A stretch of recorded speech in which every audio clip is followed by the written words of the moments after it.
العربيات البنزين الامريكي احلى عربيات اتعملت في حياتي كلها، بس لو هتسالني حبيت ايه تاني غير العربيات البنزين الامريكي، اكيد مش كهرباء ولا هايبرد ولا بلاجن هايبرد، هي الهايبرد اصلا بس بسوكت. امال ايه يا محرم حيرتنا؟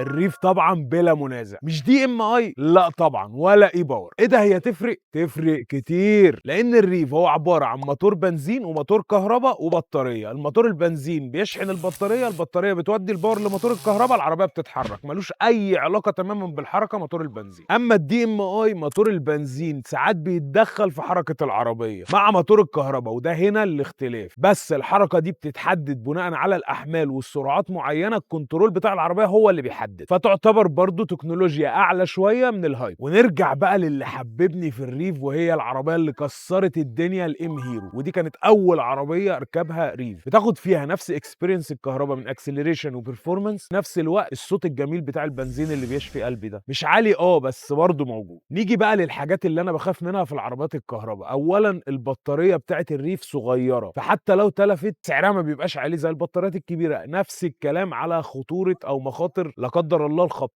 برضه خطرها مش هيبقى عالي زي العربيه الكهرباء. تفويله البنزين الواحده بتمشيك ضعف اللي بتمشيه بالعربيه البنزين، فمش لازم يبقى عندك بلجة شحن في البيت. تاني حاجه تقدر تسافر وتمشي وتعمل كيلومتر زي ما انت عايز. ده بقى محرم، ده في موتور بنزين يعني صيانات ووجع قلب. لا، هقول لك برضه ان في فرق ما بين صيانات العربيه البنزين وصيانات العربيه الريف، لان الموتور هنا مفصول عن الحركه تماما، لا متوصل بكبالن ولا متوصل بتكييف ولا فتيس ولا سرعات متغيره. وظيفته الوحيده هو مولد طاقه. انت متخيل كم اللود اللي اتفصل عنه عامل ازاي؟ فبالتالي صيانته اقل. ففكره ان الموتور يهلك وتعمل له عمره دي معدومه تماما تقريبا. في نفس الوقت تغيير الزيت والبوجيهات اقل بكتير جدا من العربيه البنزين. طب نقدر نقول عليها اقتصاديه؟ لحد دلوقتي مفيش ولا عربيه ريف في السوق نقدر نقول عليها اقتصاديه، وده لكذا سبب. اول حاجه، في منظومه معقده جدا بتدير العمليه دي، ودي ليها معدل اهلاك وسعرها غالي جدا. ولنفس السبب ده بيعملوها في عربيات فيها رفاهيه بمستويات عاليه جدا. وزي ما قلت مفيش رفاهيه بدون مقابل. وكده كده اللي بيربي اسد ما يسالش اللحمه بكام. فلو عايز بقى رفاهيه واداء، سيبك بقى من الكهرباء والهايبرد، خليك في الريف، هو اللي جاي بعد العربيات الامريكي برضه.